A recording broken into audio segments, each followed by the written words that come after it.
谢谢，今年终于上来上节目了啊！因为一直有工作，是个空姐。哇，你们今天的反应真的很棒。之前有些观众听到这，你根本就不像，我又不直接这样上。我们空姐要选上之后，要经过非常程序化并且非常系统的培训之后才能上岗。我觉得能理解，但是唯一不能理解的是，其中有一项培训很奇葩，就是把我们所有人带进一架空飞机，给我们一个真实的餐车、水车，让我们对着空座位想象那里有旅客，给他们服务。无法想象是吧？给你们演示一遍，空的。你好，欢迎乘进里面，请不要打我。就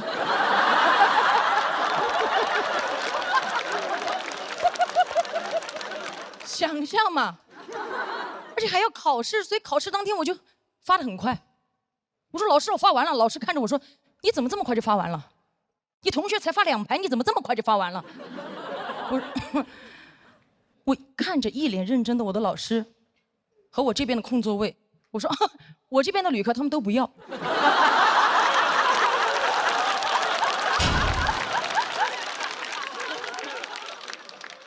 我老师非常生气，看着我说，我飞了这么多年，第一次看到飞机上138个旅客什么都不要。我说小声点，他们都睡了。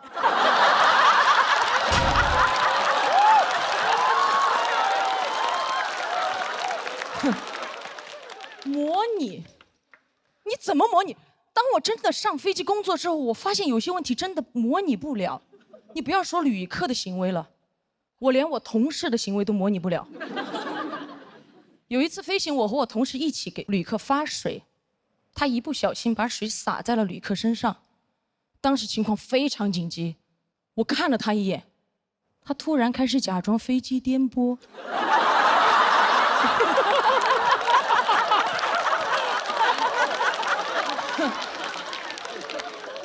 他开始好颠，颠回了工作间。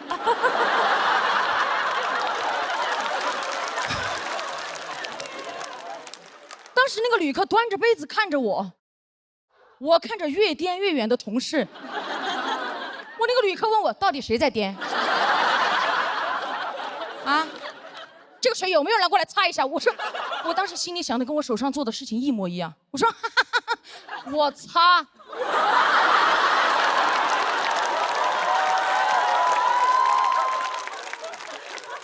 真的很多东西是模拟不了的，一旦跟人挂钩，人是很复杂的，对吧？模拟不了。有一次，一个旅客上飞机，自己的耳机坏掉了，找我要飞机上的耳机。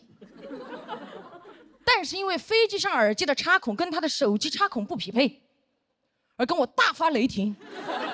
我给他报纸杂志他都不要，他一把给我摔开，他夹着机票指着我的脸说，我今天上飞机就是专门来听歌的，听不了歌我就投诉。他这句话简直给我当头一棒，当当。而且当时周围所有的旅客都已经探出头来想看我怎么解决这个问题了，我被逼到那个地方没有办法，我蹲下问他，你想听什么？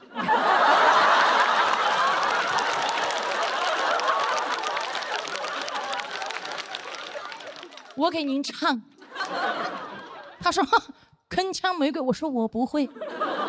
他投诉一切美好只是昨日沉醉。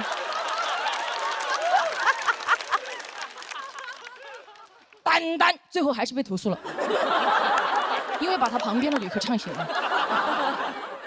旁边旅客拔地而起，老子今天上飞机不是来听你鬼叫的。而且我飞得越久啊，处理的事情越来越复杂。前段时间有一次夜航，一个旅客坐在3个人一排的中间位置，飞行时间太长了，他觉得有点热。他就去厕所把他那个秋裤脱掉。他脱秋裤我能理解哦。他脱的时候看到那个厕所有那个洗手液，他将就在厕所把他那个秋裤洗了。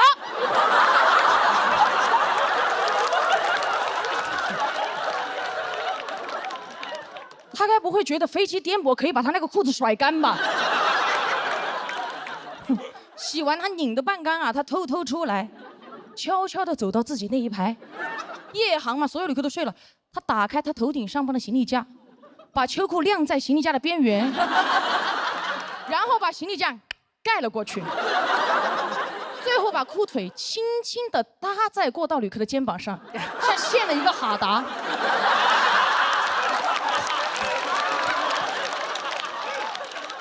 而做完这一切，他发现过道旅客并没有醒，他悄悄地跨过他，回到了自己的座位上。他以为这一切没有人看见，可是靠窗的旅客看到了。我这样说，大家是不是有点科幻，有点想象不出来这个场景？我们看向气氛组的老师，就类似于郭麒麟把他的秋裤洗了之后，晾在了杨天真的头上。杨天真醒的时候被滴醒了，发现一身都是水，把空姐叫过来说是谁的秋裤。当时空姐目瞪口呆，杨天真怒发冲冠，郭麒麟默不作声。这条秋裤无人认领，但是当时马东站起来揭发了郭麒麟。郭麒麟反手一巴掌：“你是奇葩吗？什么都说。”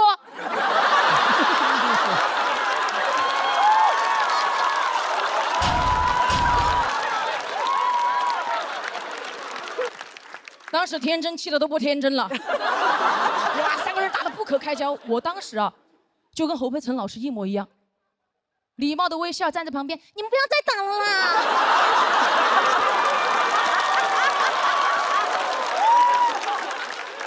怎么办？好害怕！当时场景就是这个样子，跟大家还原一下，来看回来。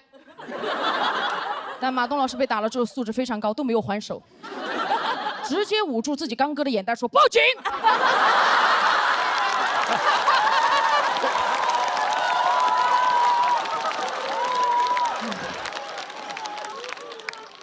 最后就报警了嘛，报完警我就准备去把那个秋裤收下来，但杨天真老师制止了我，他说我要保护案发现场，我尊重，所以这条秋裤就这样飘荡着在客舱落地了。落地后警察上来也没有想到，我的飞机上3个人因为一条秋裤打了起来。他把我叫过去，你作为一个乘务长，这么简单的问题解决不了吗？哪个要你就给哪个呀。我说有没有可能是哪个都不要呢？说完，我带着警察进客舱，我说来，一进去我们2个就看见3个人扯着2条裤腿打，咚哧打哧噼里啪啦的，事态已经无法控制了。警察很快把这群秋裤子乐队带走了。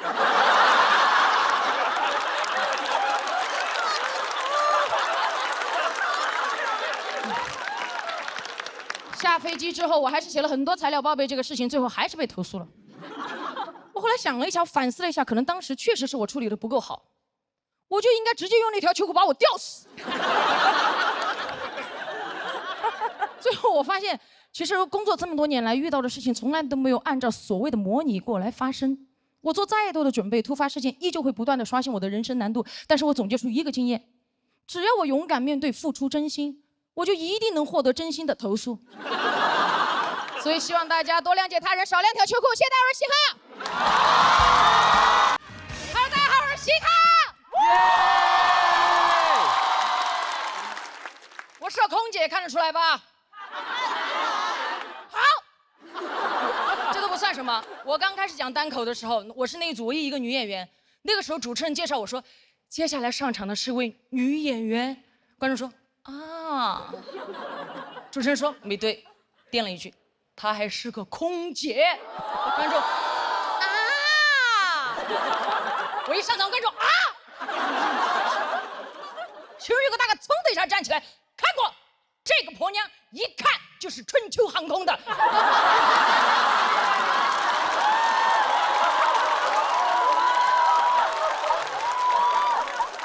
什么意思啊？别这样，每个航空公司的乘务员各有各的美。知道吧？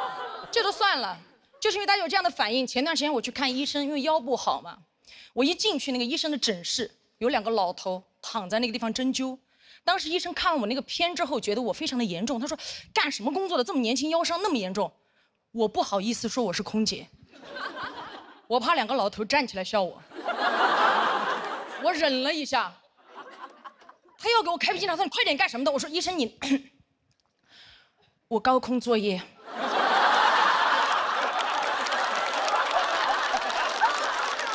我刚刚一说完，医生手上的笔都放下了。天哪！哎，看到没有？高空作业，妹妹。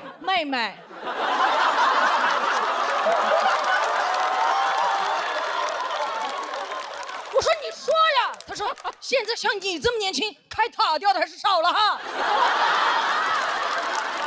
哎呀，确实我跟大家想象中的空姐不一样。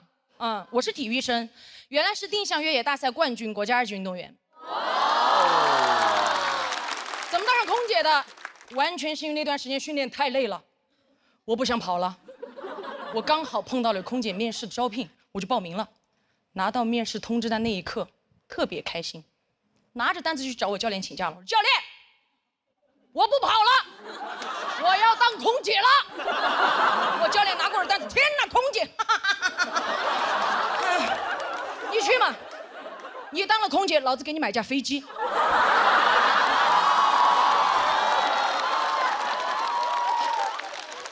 当天面试的时候，我分到的那一组堪称当天面试的死亡之组。什么意思？条件太好了，因为我们那天所有人都分成7个人一组，最多就是7选2，有些甚至一组全部淘汰掉。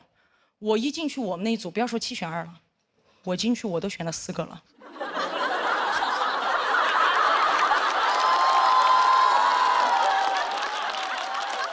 太好看了。第一个女孩净身高174，新疆人。对吧？我刚进去跟他对视那一眼，我就说这个空姐你当我不当了。特别好看，漂亮到哪种地步？当天我们要求是穿短袖，裸露部位不能有任何明显的疤痕。当时面试官问他你手背上这道疤是怎么回事？他说这个是胎记。面试官说胎记，我觉得胎记随着时间的推移应该会淡掉吧？胎记。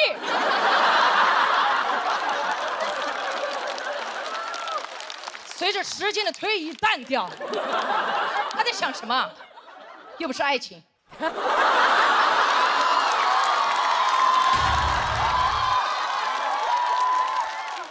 而且我这个时候已经明显感觉到第2个女孩子的跃跃欲试了，已经迫不及待，她该踏的时候一个箭步上前，老师好，我是2号，身高171，特长拉丁，咵，他就甩了一个胯出去，就这么快，这个胯都感觉甩到了对面3位面试官的桌子上放着了。目光如炬盯着对面的面试官，好像在说你们不给我过这个胯我就收不回来哦。面试官哪里见到过速度这么快的胯，对吧？他说挺不错的，挺不错的，那个同学可以到旁边冷静一下吗？我们后面毕竟还有那么多选手。他说可以啊，他这样送着胯就到旁边去了。好灵活。太优秀了，到我的时候我已经明显感觉到，因为可能是面试官已经看到了太多条件非常优秀的女孩了，到我这已经明显没有什么耐心了。我刚刚上前一步准备开口的时候，他直接打断了我说等一下，你基本条件我们已经看了，就不要浪费大家的时间了，你有没有什么特长？我觉得他一点都不尊重我。我当时冷笑，我说特长，哼，这个地方不够我起跑。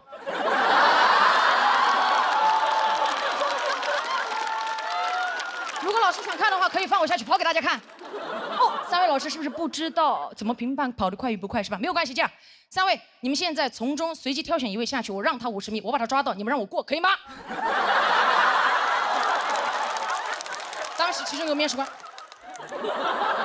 你跑吗？我不跑了，累了，你先出去等一下吧。我说稳了。过了一会儿出来通知我过了，我说过了。我就问老师，我说老师啊，我究竟是哪方面勾引了你们3位选择了我？老师说我们今天面试了1天了，确实没有看到过跑得快的空姐。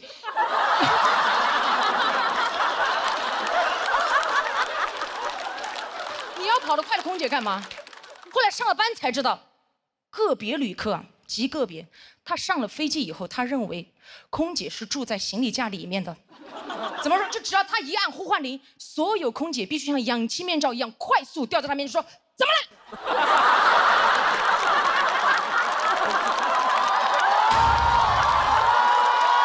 对吧？做间准备，突然呼唤铃就响了。你们也知道，练体育的听不了发令枪。我当时一下冲去在他面前，怎么了，旅客？好快！我开心极了，觉得自己的特长有了用武之地。转过头看了一眼我同事在门口胯只甩了一半。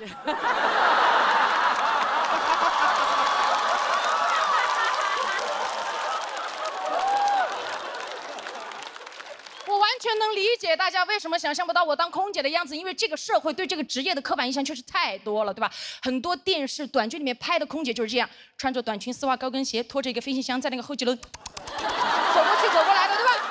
都是这样，完全不是这样的。而且我当了空姐之后，非常不能理解，为什么我们在那么复杂的高空环境下工作，还要穿短裙、丝袜、高跟鞋，就不能穿裤子吗？对吧？我当时问过我的老师。其中得到的一个答案，他就是有一个让我印象特别深刻。他说穿裤子的话，可能有些旅客会觉得不舒适，不舒适是因为空姐穿裤子，你把飞机上那个拥挤的座位全部给它换成床，对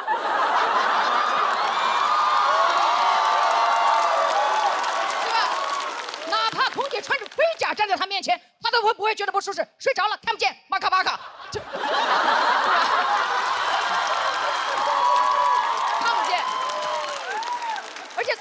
这个东西真的很不方便，真的，在这个职业里，我不知道它的作用在哪里。从舒适度和安全的角度来讲，都达不到，不保暖还吊裆，穿过的都知道，对吧？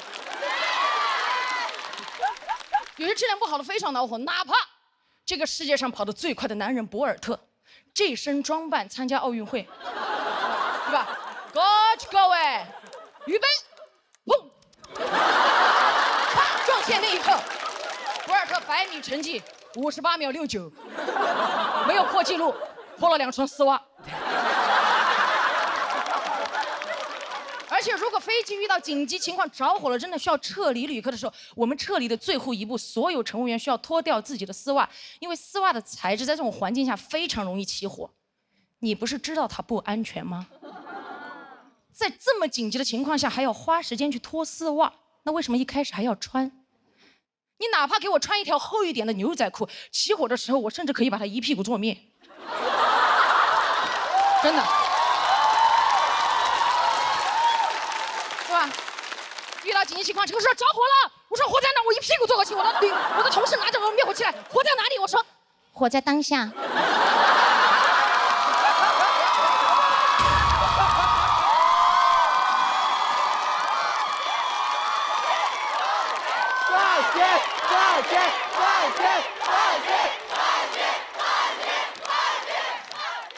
所以真的，对吧？所以空姐穿裤装，真的会让人觉得不舒服吗？今天我刚好穿了裤子，我想拜托大家跟我在一起感受一下。尊敬的各位旅客，晚上好。我代表全体机组成员再次感谢您选乘本次航班，我们愿与您共同度过一段愉快而舒适的旅程。我是本次航班乘务长嘻哈，谢谢大家，我们下次再见。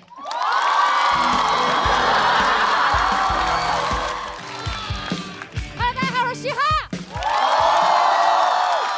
哎，欢迎大家，我给大家做自我介绍，我是一个空姐，看得出来吧？听得出来气血很足哦。应该看得出来，感觉到不好欺负啊。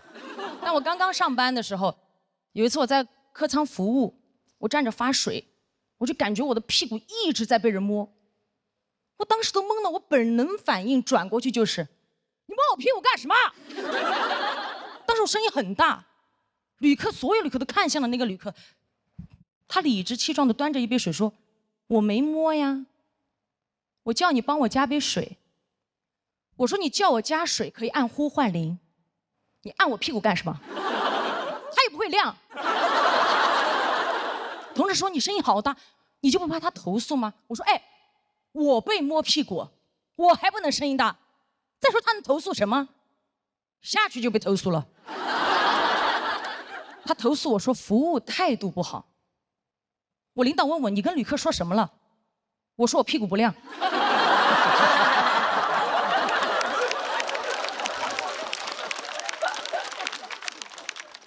领导说你怎么能这么跟旅客说？我说就是不亮啊，你的会亮吗？给我看一下。经常遇到这类的事情，还有一次，我的一个小同事，一个小妹妹，在客舱工作的时候，被一个旅客要电话。旅客说：“你不给我话，我就投诉你。”我想办法能要到你的电话，非常害怕，走到后厨房问我姐怎么办。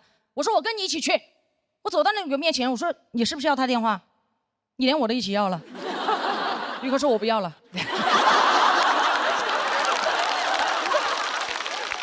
我说：“你为什么不要？”他说：“我就是不想要了。”我说：“嘿，电话只想要一个了。刚刚发饭的时候，餐都要2盒。”哦，但这句话我没说啊，我怕被投诉嘛。后来下去还是被投诉了，他投诉我非要给他电话。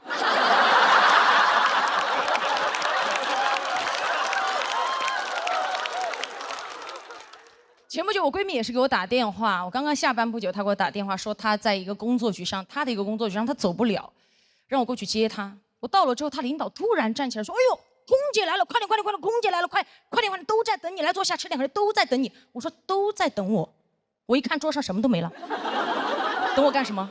等我来收餐。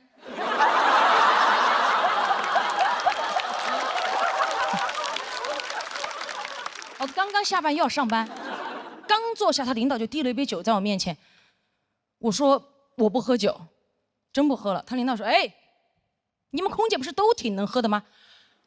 我心想，什么叫空姐都挺能喝？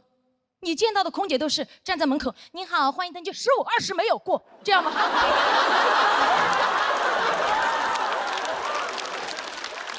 没有吧？所以当天我还是压制着情绪，礼貌的跟他讲，我说真不喝了，领导，明天还要上班。我实在是不想跟他多说话，当时脸色也不太好看。只见我朋友的领导脸色一沉，拍了拍我朋友的大腿，说：“你朋友生气了。”我看到噌的一下站起来，你摸他腿干什么？当时我仿佛听到有人说了一句：“他声音好大。”但我就这么一吼，当时在场所有人目光锁定领导，领导一看就是老手，他举起他右边的老手说：“我没摸呀，隔着裙子不叫摸。”我低估了他这张老嘴，我气到浑身发热，汗流浃背。当时左边胸上的硅胶胸贴气到贴不住，咣的一下就掉出来了。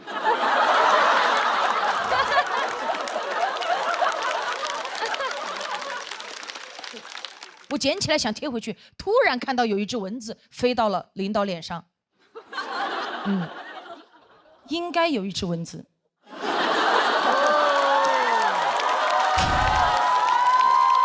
就是有只蚊子。我抓着我的胸贴一啪甩在他脸上，啪一声巨大声，当时领导都懵了。他说：“你打我干嘛？”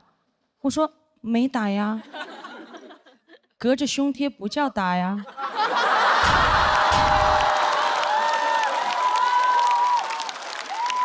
我想跟他讲，这是一个女人宽广的胸怀拍在你不要的脸上。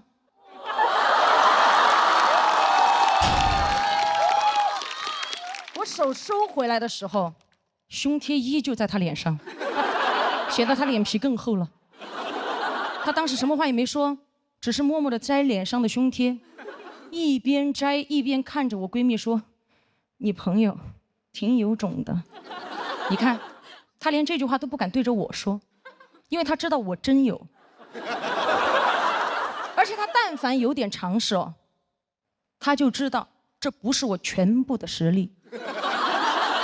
因为我还有一个胸贴。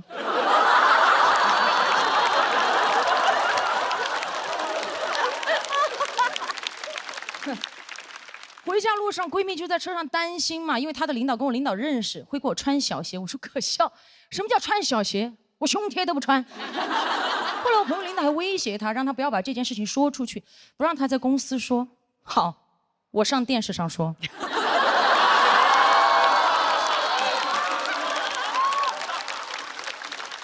说出来是我该做的事儿，又如何是他该想的事儿？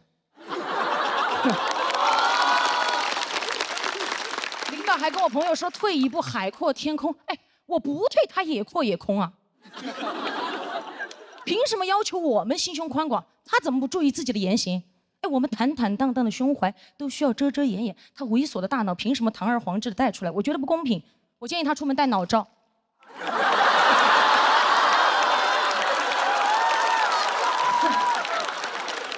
爽啊！还有这个领导，如果你不想被骂，你就别做，对吧？如果你做了，你就别怕被骂。如果你觉得今天我骂的脏，哈，隔着屏幕也不叫骂。简单如此。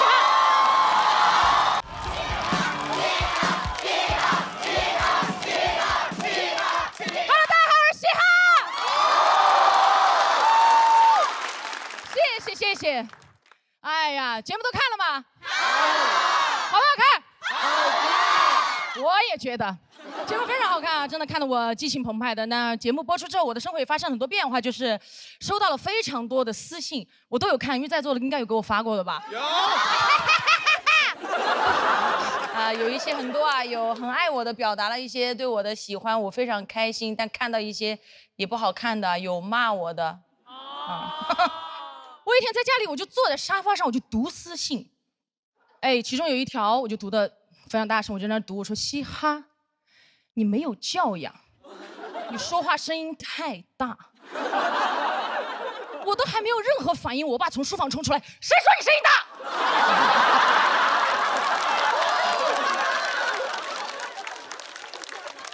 我都吓一跳，我爸说你没有话筒，我都听不见。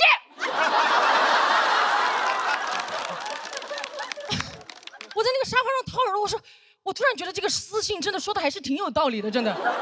既然都聊到这儿了嘛，那今天就来聊一聊我的爸爸啊。我的爸爸是一位人民教师啊，很多人听到这个职业就会很惊叹，但是大家真的不要惊叹，就怎么说？我有多不像空姐，他就有多不像老师。那记忆非常深刻的是，有一次小时候小学我在被同学欺负，剪我的头发，我就还手嘛，我们两个人就互殴起来，结果就请家长了。对方家长一来，来势汹汹的直接问我爸：“你怎么教育的？”我爸说：“谁让你孩子剪我女儿的头发？”对方家长直接说：“剪你女儿头发，她又不痛。”我爸在说：“谁说不痛？她头发都死了，你看不见吗？”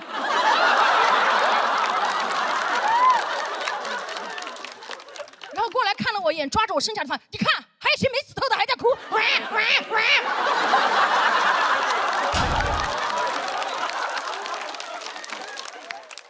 对方家长都惊呆了，没有想到我爸会共情头发，然后转过来回过神来，突然对他说了一句：“听说你还是老师，你怎么教育的他？”我爸的哭声戛然而止。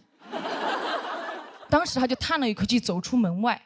过了一会儿，他就进来了，抬手看了一眼手表，对那个家长说：“哈哈，5点半了，老子下班了。”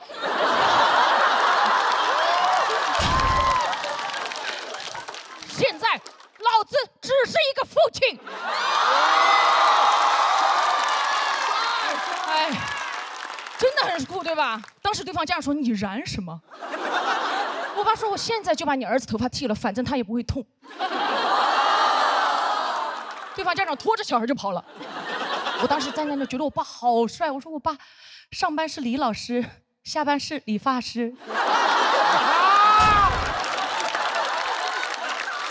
而且那一次事情过了之后嘛，我就一直很想感谢他，就总想为他做点什么。就有一次放学回家了，我就乖乖在家把他的拖鞋摆好等他回家，但家里的小狗老是跑过去把鞋弄乱嘛，我实在没有办法，摆了好多次没有耐心了，最后就用502把他拖鞋粘好固定。爸爸回家一开门，看到门口摆着整整齐齐的拖鞋，热泪盈眶。穿上去的那一刻，欣慰的笑了。迈出去的第一步，门牙断了。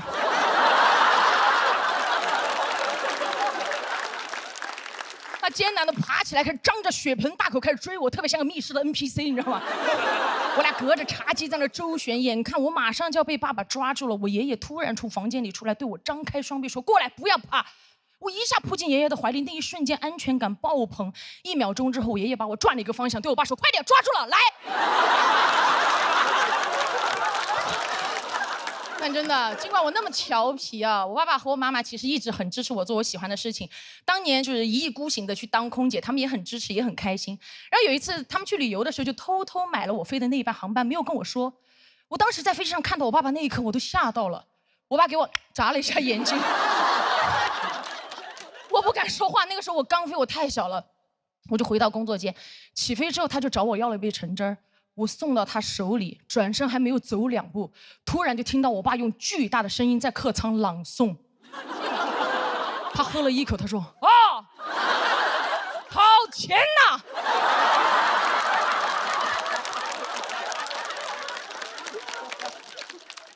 天哪，这个公司的橙汁太好喝了！这个空姐妹妹服务太好了，我以后只坐这个公司的飞机。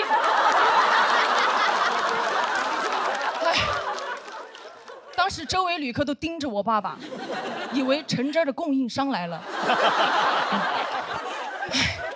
早知道他这么能广播，我就该给他统一春福备茶。啊！我爸一拿着这这个牌子的茶太好喝了，3重焙火，口口生香。我以后只喝这个牌子的无糖茶。哎呀，没有想到我爸居然可以接商务了，真的。但记得这个就是小学的时候啊，但我这个性格，当时我们班上有个老师就会特别的针对我，他觉得女孩不应该这个性格，然后课堂上无论谁讲话，他都会认为是我，也不听我解释，直接让我滚到外面去站。我就特别不喜欢他。有一次他考试，我就故意交白卷，我想气死他。我也不知道我当时哪里来的自信啊，可能我爸的比他先气死。老师让我把卷子带回家给我爸签字，我不敢，我就拿回家模仿我爸签字，最后还是被发现了。我爸爸过来直接把卷子拍在桌子上说：“滚过来！”我当时就跪下了，我一边跪一边滚，就前滚翻。我边滚边承认我的所有错误。我说：“爸爸，我知道错了，我再也不气老师，再也不跪交白卷，再也不骗人了。”你这么翻滚到他面前的时候，我就觉得我已经把所有的错误都主动承认完了。我爸低头看着我说：“你刚刚说的那些，我都能理解你，我不怪你，因为是你的老师针对你，你委屈，我都理解你。”我当时抬头盯着他，那么理解我，为什么让我滚呢？我不理解。我爸说：“呵呵，不理解是吧？我叫什么？”我当时抬头看了一眼我面前这个男人，我觉得又熟悉又陌生。我说：“你叫什么？”他说：“站起来，把我的名字大声读出来。”我说：“李学军，木子李，学习的学，军人的军。”我爸说：“来，过来，睁大你的狗眼，好好看看写的什么字。”我一过去，卷子上洋洋洒洒3个大字：李学车。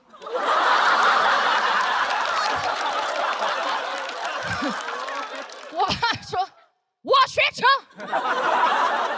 我学什么车？你把我那个军字上面的土宝盖给我掀到哪去了？学敞篷车。”啊！怪不得我到你学校去，你们老师都喊我居哥。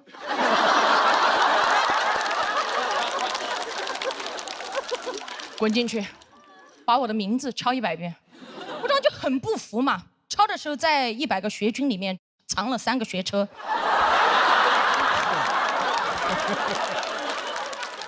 后来那天加起来，我一共抄了400遍。前段时间朋友去我家啊，就跟我爸爸聊天嘛，就开始聊，就说：“叔叔，其实你不知道，其实我们一直都很羡慕嘻哈有您这样一个这么有趣又好的爸爸。”我爸当时在旁边挺不好意思说：“哪里好了？这不是一个爸爸正常该有的样子吗？”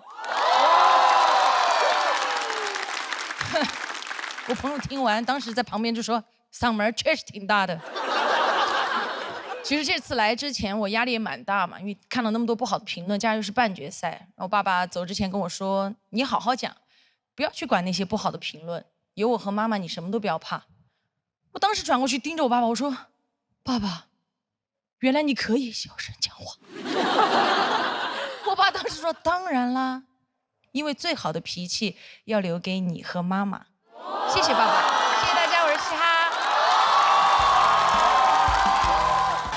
Hello， 大家好，我是嘻哈。哎，我来给王悦兜底了。哎呀，大家别看我这样子哈，其实我小时候也被欺负过。有一次，一个同学没有事情做，把泡泡糖粘我头发上了。你们知道那个东西很难扯的，我扯了很久，扯来凝固了，直接扯成一个机关。然后我就这么哭着回家，扯半天，越扯越气，然后就哭着，就回家。然后外公远处看过来，以为跑了一只火鸡回来，然后跟我说：“你在学校里不要跟别人动手啊，就朝他吐口水就好。”第二天到了学校，果不其然，同学又开始追着我打了，把我逼到角落，走投无路。我真的忍无可忍，我当时吐出去那一瞬间，整个世界就安静了，因为当天风很大。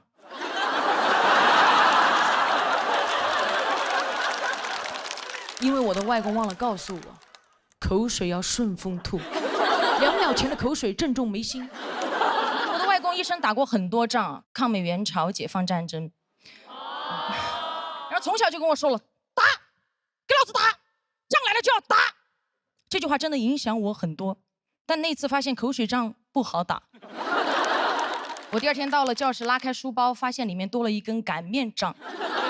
当天刚好是学校组织的春游，外公也刚好给我做了我最喜欢吃的馒头，跟那个擀面杖放一起。到了目的地，我刚拿出馒头，一个同学拿着他的薯片过来嘲笑我吃馒头土，一把把馒头给我打掉。老子拿出擀面杖，一把揪起他的薯片，擀得稀烂。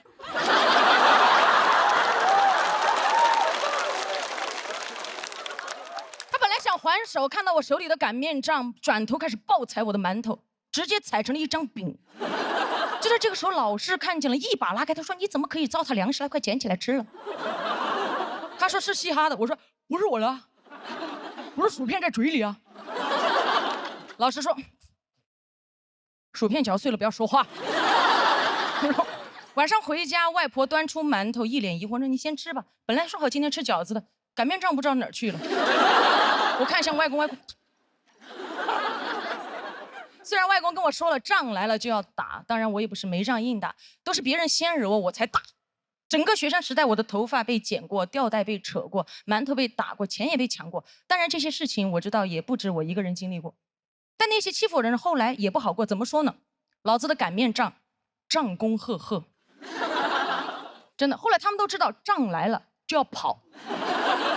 后来上班成熟了很多，直到遇到公司一个出了名的爱刁难人的前辈。他最奇葩的一点就是有非常变态的控制欲。他在飞机上，只要他没吃工作餐，我们所有乘务员都不准吃。恶霸！我不行的，我是必须按时吃饭的。当天飞机上工作完了，我就开始吃。他过来说：“你怎么吃上了？”我说：“一起吃啊。”他说：“我不吃，我不饿。”然后阴阳怪气的跟我说：“你吃吧。”你把我那份也吃了，我说我吃的就是你这份。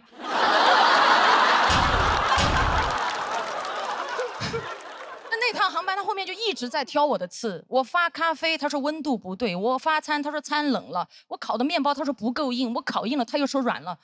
我当时拳头都硬了，我盯着他说旅客觉得很好，很满意。他一把拉过我，恶狠狠地说：“我说什么就是什么。”我说什么？翻了个白眼，指着我说：“你的平底鞋是公司发的吗？谁允许你穿的？”我说：“我自己。”他说：“你懂规则还是我懂规则？像你这种乘务员，你知不知道我可以处理你？我甚至可以让你不穿鞋飞。”我心想他好矛盾，又给我不穿鞋，又要给我穿小鞋。他到底什么规则？穿搭要显贵，上半身基础，下半身就不基础。疯了，真的。吃了2份饭是有点晕碳啊，真的。那这一次也是我职业生涯耿耿于怀的一次经历。后来我朋友都在问你到底是做了什么让他这么讨厌你，我说做自己。后来还在公司造我的谣，说我在外面讲脱口秀是不务正业。后来越传越离谱，有一次传到我的耳朵里，一个同事甚至都不认识我，过来跟我说：“你知不知道我们公司有个人在外面做嘻哈被抓了？”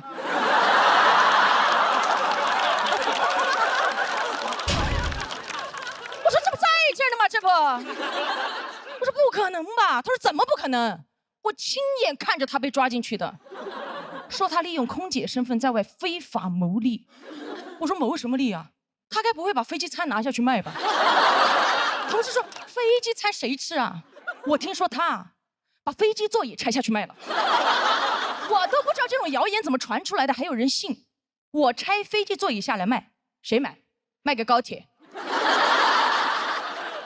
而且说实在的，我被谣言真的困扰了很久，也被针对了很久。好在前段时间辞职了，很爽的，10年了。前段时间出差，我经常因为录节目往返嘛，我就正好坐到了那个讨厌的前辈的飞机。有时候世界就是这么巧。当时一上飞机，所有同事看到我都非常亲切，上来拥抱我。前辈和我对视那一眼，我从他的眼神里都看到了一种情感。嘟嘟嘟嘟嘟嘟。错了，我和他对视那一眼，其实一瞬间想起的是刀枪棍棒擀面杖的声音。星，他一看到我就过来，非常阴阳说：“大明星，你亲自坐飞机啊？一会儿还吃饭吗？”我说吃，他说飞了这么多年还没吃够啊。我当时一肚子气，但我也没有想跟他吵，因为当时我觉得他说的也对，我确实是大明星啊。起飞之后没过多久，我旁边的旅客按呼唤铃叫他过去，说饭冷了，口感不好要投诉。我的前辈过来说不会吧，我在旁边说不会吧。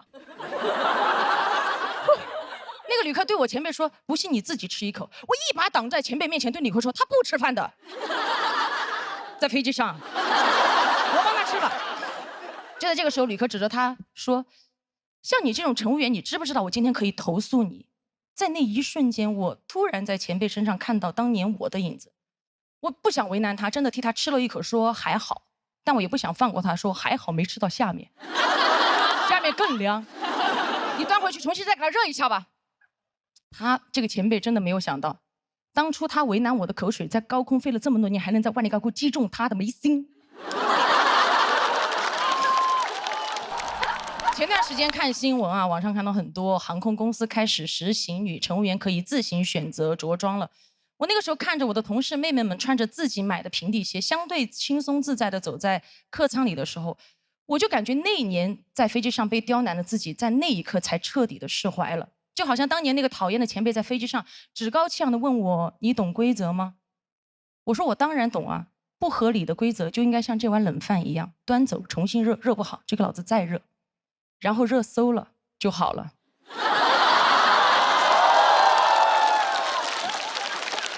他当年为难我的时候，一定想不到我不仅懂规则，有一天我真的还能改变规则。但有一条规则我尝试过改过，但真的改不了，就是口水要顺风吐。进来人稀罕。